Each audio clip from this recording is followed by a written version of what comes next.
নমস্কাৰ ষ্টুডেণ্ট, আজি আমি সপ্তমমান শ্ৰেণীৰ অংকুৰণ পাঠ্যক্ৰমৰ পাঠ 9 অসম নামৰ পাঠটো আলোচনা কৰিবলৈ ওলাইছোঁ আৰু এই পাঠটোৰ জৰিয়তে আমি আমাৰ অসমখনৰ বিষয়ে ধুনীয়াকৈ জানিবলৈ পাম। তোমালোকে অসম বুলি কওঁতে নিশ্চয় গম পাইছা যে অসম হ'ল আমাৰ জন্মভূমি আৰু এই অসমখন বিভিন্ন ভাষা, সাহিত্য আৰু সংস্কৃতিৰে সমৃদ্ধিশালী হৈ আছে। আৰু এই পাঠটোৰ জৰিয়তে আমি অসমখনক অৰ্থাৎ আমাৰ জন্মভূমিখনক কেনেকৈ বিশ্বব্ৰহ্মাণ্ডৰ মজিয়ালৈ আগুৱাই নিব লাগিব সেই সম্পৰ্কে আলোচনা কৰিবলৈ পাম। আৰু অসমৰ গৌৰৱ বঢ়াবৰ কাৰণে আমি কি কি অপপুৰুষাৰ্থ কৰিব লাগিব সেইখিনিও আমি ইয়াতে পঢ়িবলৈ পাম।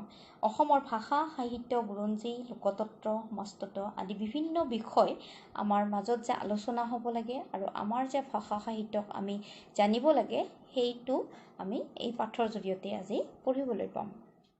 তোমালোকৰ এই অসম নামৰ পাঠটো ৰচনা কৰিছিল ৰসৰাজ লক্ষ্মীনাথ বেজবৰুৱাৰ। বাসভূমি আমাৰ অসম ৰাজ্যৰ প্ৰাচীন সীমা বিস্তৃত আছিল।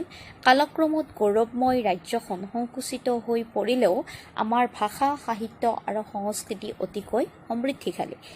বহিঃশক্তিৰ আগ্ৰাসনে আমাৰ মূল ভেটিক লৰাব পৰা নাই। তাৰ বিপৰীতে জুয়ে পৰা সোণৰ দৰে উজ্বলিহে উঠিছে। নদ নদী, পৰ্বত, কন্দৰ সকলো আমাৰ জাতীয় সম্পদ।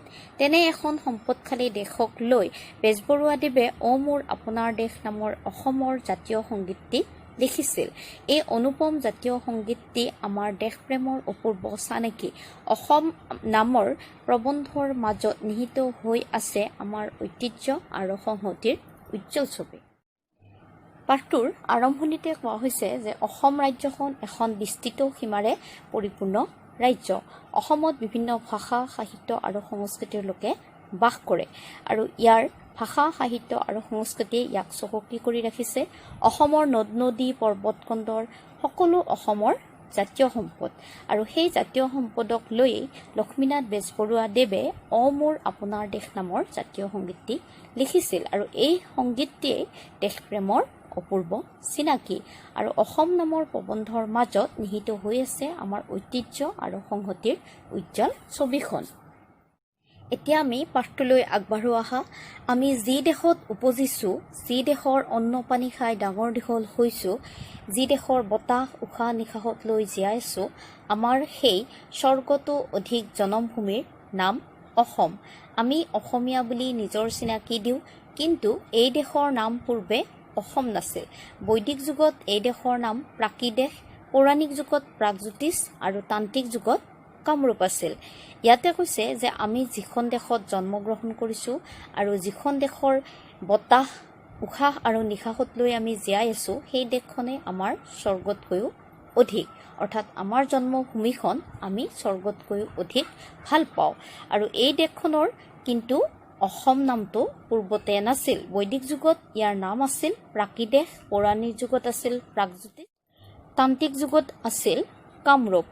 একালত কামৰূপ ৰাজ্যৰ সীমা দক্ষিণে বংগোপসাগৰ আৰু পশ্চিমে কৰতোৱালৈ আৰু ময়মনসিং জিলাৰ মাজেদি বৈ যোৱা ব্ৰহ্মপুত্ৰৰ মৰাসুঁতি আছিল।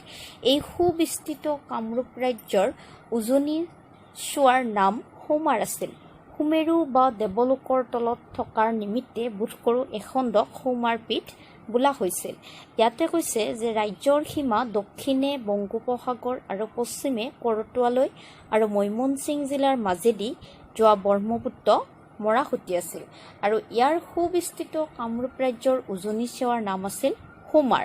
আৰু সৌমাৰ নামটো কেনেকৈ হ'ল বুলি কৈছে যে সুমেৰু বা দেৱলোকৰ তলত থকাৰ নিমিত্তে এই খণ্ডটোক সৌমাৰ পীঠ বোলা হয় বুলি কৈছিল।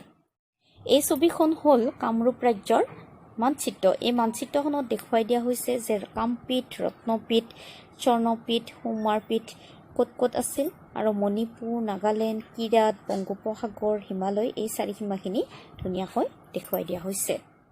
এই সৌমাৰতে সৌম্য নামে এখন ৰাজ্য আছিল আৰু তাত থকা আৰ্য সন্তানসকলক সৌম্য বা সোম বোলা হৈছিল। ভাস্কৰাচাৰ্যৰ পুথিত সৌম্য ৰাজ্যৰ উল্লেখ আছে। সৌমাৰ পীঠৰ মানুহক যে সোম বোলা হৈছিল সেই কথা যোগিনীতন্ত্ৰৰ পৰাও জনা যায়। যেতিয়া চান জাতীয় চুকাফা ৰজাই পাটকাই পৰ্বত পাৰ হৈ আহি উজনি অসম অধিকাৰ কৰে, তেতিয়া সৌমাৰৰ সোমসকলে চান জাতীয় লোকবিলাকক আহোম বা অসম বুলিছিল। আহোম বা অসম শব্দই পাছে আহোম বা অসম এইদৰে চান জাতিৰ মানুহৰ মুখত উচ্চাৰিত হ'ল। স অৰ্থাৎ দন্তীয় স আহোমৰ মুখত হ হোৱাটো সকলোৱে জানে। আহোমৰ দিনতে অনেক শব্দৰ তালিব স, মূৰ্ধন্য ষ, দন্তীয় স, গু, চ, হ হয়, যেনে বি, পিয়াহ, পাহৰা ইত্যাদি। এতিয়াৰ আহোম বা অসমসকলক যে পূৰ্বে আহোম বা অসম বোলা হৈছিল সেইটো পুৰণি পুথি আদিৰ পৰা জনা যায়। অসম জাতিয়ে এই দেশ অধিকাৰ কৰিলত ইয়াৰ নামো অসমৰ দেশ বা অসম দেশ হ'ল। ইয়াতে কৈছে যে যেতিয়া চান জাতীয় চুকাফা ৰজাই পাটকাই পৰ্বত পাৰ হৈ আহি উজনি অসম অধিকাৰ কৰে, তেতিয়া সৌমাৰৰ সোমসকলে চান জাতীয় লোকসকলক আহোম বা অসম বুলিছিল। আহোম বা অসম শব্দই পাছলৈ আহোম বা অসম এইদৰে চান জাতিৰ মানুহৰ মুখত উচ্চাৰিত হয়। এতিয়াৰ আহোম বা অসমসকলক যে পূৰ্বে আহোম বা অসম বোলা হৈছিল সেই কথা আমি পুৰণি পুথিসমূহৰ পৰা জানো। অসম জাতিয়ে এই দেশ অধিকাৰ কৰাৰ ফলত ইয়াৰ নামো অসমৰ দেশ বা অসম দেশ হ'ল। আৰু অসম নামৰ উৎপত্তিটো এনেকৈ হৈছিল। আহোমসকলৰ ৰাজত্বত এই দেশৰ নাম অসম হয়। আৰু আহোমৰ দিনত কি হৈছিল যে অনেক শব্দৰ অৰ্থাৎ দন্তীয় স, মূৰ্ধন্য ষ, তালিব স, গু, চ, হ এনেকুৱা শব্দবিলাক আহোমৰ মুখত হ শুনা গৈছিল। সেইকাৰণে তেওঁলোকে বিহ, পিয়াহ, পাহৰা ইত্যাদি শব্দ ব্যৱহাৰ কৰিছিল।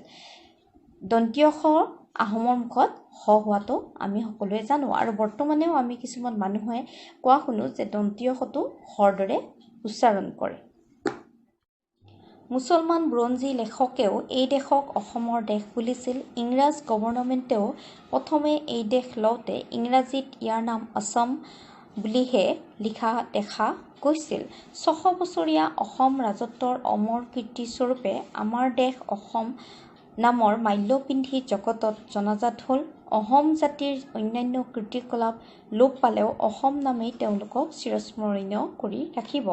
অসম বা অসমসকলৰ ৰাজত্বতহে যে এই দেশৰ নাম অসম হ'ল সেই কথা ইতিহাসত পোৱা যায়। ইয়াতে কৈছে যে মুছলমান বুৰঞ্জী যিবোৰ লিখক আছে সেই লিখকবিলাকে এই দেশখনক অসমৰ দেশ বুলিছিল।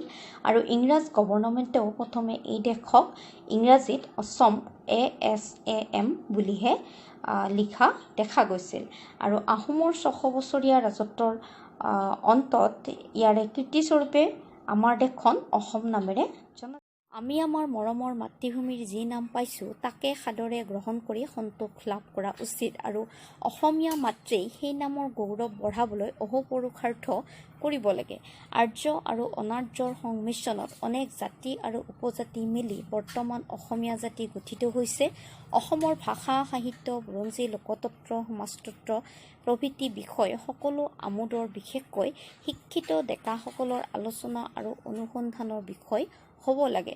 পুৰণি সাধু, পটন্তৰ, ফকৰা, সাঁথৰ, নাম, গীত, মালিতা, ভাওনা, সভা, ক্ৰিয়া, কৌতুক, পুৰণি মন্দিৰ, দৌল, দেৱালয় আদিৰ তথ্য সংগ্ৰহ কৰা উচিত। বিশ্বব্ৰহ্মাণ্ডক বুজিবলৈ হ'লে এখন নিৰ্দিষ্ট সীমাবদ্ধ ঠাইতে প্ৰথমতে হাত দিব লাগিব।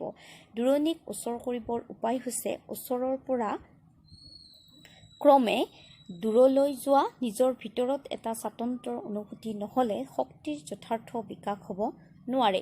এই শক্তি কোনো এফালে বিকশিত হ'বলৈ আৰম্ভ কৰিলেই সি সকলো পিনেই ক্ৰমে বিকশিত হ'ব। পৰ্বতৰ ক্ষুদ্ৰ উহ বা জুৰিৰ কথা ভবাৰ আগে নিজৰ মাতৃভূমিৰ কথা ভাবিব লাগিব। ইয়াতে কৈছে যে আমি আমাৰ মাতৃভূমিৰ যি নাম পাইছোঁ তাক আমি সাদৰেৰে গ্ৰহণ কৰি সন্তোষ লাভ কৰিব লাগে। আৰু আমি অসমীয়া মাত্ৰেই আমাৰ অসমৰ নামটো শুনিলে আমি গৌৰৱ অনুভৱ কৰিব লাগে বুলি কৈছে। ইয়াতে কৈছে যে আৰ্য অনাৰ্য জাতি আৰু উপজাতি সকলোৱে বৰ্তমান অসমীয়া জাতি গঠিত হৈছে। সকলোৱে মিলি অসমীয়া জাতিটো গঠিত হৈছে। আৰু ইয়াৰ ভাষা, সাহিত্য, বুৰঞ্জী, লোকতন্ত্ৰ, সমাজতন্ত্ৰ সকলো বিষয়কে আমি সকলো শিক্ষিত মানুহে আদৰ চেনেহ কৰিব লাগে আৰু ইয়াৰ আলোচনা আৰু অনুসন্ধানৰ বিষয় কৰিব লাগে বুলি কৈছে।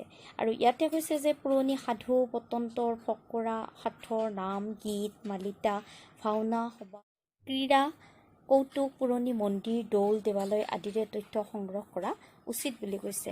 ইয়াতে কৈছে যে যিখিনি আমাৰ অসমৰ পুৰণীয়া থলুৱা পুৰণি সাধুকথা হওক, পতন্তৰ, ফকৰা, সাঁথৰ, নাম, গীত, মালিতা, ভাওনা, সভা আদি আছে বা খেলবিলাক আছে, কৌতুকবিলাক আছে, পুৰণি মঠ মন্দিৰ, দৌল এইবিলাক আছে, সেইবিলাকৰ আমি তথ্য সংগ্ৰহ কৰি লোৱা উচিত বুলি কৈছে। আৰু সেইবিলাকৰ দ্বাৰাই আমি আমাৰ বিশ্বব্ৰহ্মাণ্ডখনক জানিব পাৰিম বুলি কৈছে। যে বিশ্বব্ৰহ্মাণ্ডক বুজিবলৈ হ'লে এখন নিৰ্দিষ্ট সীমাবদ্ধ ঠাইতে প্ৰথমতে হাত দিব লাগিব বুলি কৈছে। আৰু আমি আমাৰ নিজৰ মাতৃভূমিক ভালদৰে জানিলেহে আমি আমাৰ চাৰিওদিশ ভালদৰে জানিবলৈ পাৰিম বুলি কৈছে। আগেয়ে নিজৰ ক্ষুদ্ৰ নিজৰাক বৰ্ণৰ নিচিনা ব্যৱহৃতি কৰিব পাৰিলে নিজৰাই নিজেই গৈ সাগৰৰ লগত মিলিব পাৰিব। আমাৰ সকলো শক্তি স্বদেশৰ সেৱাত লগাব লাগিব। যাৰ শক্তি আছে তেওঁলৈ সেৱাৰ পাত্ৰও আছে। ইয়াতে কৈছে যে আমি আমাৰ নামৰ গৌৰৱ বঢ়াবলৈ নিজেই অহোপুৰুষাৰ্থ কৰিব লাগিব। অৰ্থাৎ আমি যদি আমাৰ নিজৰ কৰ্মখিনি অৰ্থাৎ পুৰণি সাধুকথা, ফকৰা, যোজনা, জতুৱা ঠাঁচ, গীত মালিকা, ভাওনা, খেল ধেমালি আদি যিমানবোৰ আমাৰ নিজা সম্পদ আছে সেই সম্পদবিলাকক আমি বিশ্বব্ৰহ্মাণ্ডত দেখুৱাবলৈ আমি প্ৰথমে নিজে জানিব লাগিব। আৰু নিজৰ ভিতৰত সেই হেঁপাহ নহ'লে শক্তিৰ যথাৰ্থ বিকাশ সম্ভৱ নহয়। সেয়েহে কৈছে যে আগে নিজৰ ক্ষুদ্ৰ নিজৰাক বৰ্ণৰ নিচিনা ব্যৱহৃতি কৰিব পাৰিব লাগিব আৰু নিজৰাই তেতিয়াহে গৈ সাগৰৰ লগত মিলিব পাৰিব। তাৰ বাবে আমাৰ সকলো শক্তি আমি সেৱাত লগাব লাগিব। সৰুটি হৈহে সংসাৰত সৰকিব পাৰি, ভেম আৰু আলাসৰে উদ্গতি কৰিব নোৱাৰি। শক্তিৰ চৰ্চা মানে স্বাধীনতা, স্বাধীনতাই আনন্দ। অসমক অসমা অৰ্থাৎ অনুপমা কৰি তুলিবলৈ হ'লে অসমীয়া জাতিক এটা আদৰ্শ জাতিৰূপে গঢ়িবলৈ হ'ল প্ৰথমতে আমাৰ ভাষা আৰু সাহিত্যৰ উন্নতি সাধন কৰিব লাগিব। সাধাৰণ শিক্ষাৰ সোঁত প্ৰবল ৰূপে বোৱাই দিব লাগিব আৰু ধৰ্মনীতিৰ বিমল কিৰণেৰে গোটেইখন দেশক আলোকিত কৰিব লাগিব। ইয়াতে কৈছে যে সৰু সৰু কথাৰ পৰা ডাঙৰ কথালৈকে আমাৰ শিকিবলগীয়া বহুত থাকে। সেইদৰে সাধাৰণ শিক্ষাৰ পৰা সোঁত আৰম্ভ হ'লেহে সোঁত সাগৰলৈ বৈ যাব। অৰ্থাৎ সৰু হৈহে নজনা কথা শিকিব পাৰি। অহংকাৰে মানুহৰ পতন আনে। ভেম আৰু আলাসৰে উদ্গতি কৰিব নোৱাৰে। সেয়েহে সৰুটি হৈহে সংসাৰত আমি সৰকিব পাৰি। অৰ্থাৎ আমি সৰকিব পাৰি। এটা কৈছে যে স্বাধীনতাই আনন্দ। অসমক আমি অনুপমা কৰি তুলিবলৈ হ'লে অসমীয়া জাতিক এটা আদৰ্শ জাতিৰূপে আমি গঢ়িব লাগিব আৰু প্ৰথমতে আমি আমাৰ ভাষা আৰু সাহিত্যৰ উন্নতি সাধন কৰিব লাগিব আৰু সাধাৰণ শিক্ষাৰ সোঁতখিনি আমি প্ৰবল ৰূপে বোৱাই নিব লাগিব আৰু ধৰ্মনীতিৰ বিমল কিৰণ লৈ আমি গোটেইখন দেশকে আলোকিত কৰিব লাগিব। এই পাঠটোৰ আলোচনাৰ পৰা আমি গম পালোঁ যে আমি আমাৰ জন্মভূমিক সদায় সন্মান কৰিব লাগে আৰু জন্মভূমিৰ উন্নতিৰ হকে আমি কাম কৰিব লাগে। অৰ্থাৎ আমি যিখন দেশত জন্ম লাভ কৰিছোঁ, যিখন দেশৰ অন্ন পানী খাই আমি ডাঙৰ দীঘল হৈছোঁ, সেই দেশখনক আমি সদায় সন্মান জনাই আৰু সেই দেশখনৰ উন্নতিৰ কাৰণে আমি সদায় কাম কৰিব লাগে। আৰু সেয়ে অসমখন আমাৰ জন্মভূমি আৰু অসমৰ উন্নতি, অসমীয়া ভাষাৰ উন্নতি বা সাহিত্যৰ উন্নতি সাধন কৰাটো আমাৰ জীৱনৰ একমাত্ৰ কৰ্তব্য হ'ব লাগে। আৰু আমি অসমৰ গৌৰৱ বঢ়াবলৈ যিকোনো অসমৰ পুৰণি কলা সংস্কৃতিক আমি ধৰি ৰাখিব লাগিব আৰু সেইবোৰৰ কাৰণে আমি সদায় অসমৰ যিবিলাক কীৰ্তিচিহ্ন আছে বা অসমৰ যিবোৰ পুৰণি নাট, ভাওনা, সাধু, পতন্তৰ, ফকৰা, গীত, বৰগীত এইবোৰ আছে সেইবোৰক আমি সদায় জানিব লাগিব। তেতিয়াহে আমি আমাৰ অসমখনক বিশ্বব্ৰহ্মাণ্ডলৈ আগুৱাই নিয়াত সহায় হ'ব। এইখিনি আছিল আজিৰ এই পাঠটোৰ আলোচনা আৰু ইয়াৰ পৰা নিশ্চয় তোমালোকে অলপ হ'লেও উপকৃত হ'ব পাৰিবা বুলি মই আশা কৰিলোঁ। ধন্যবাদ।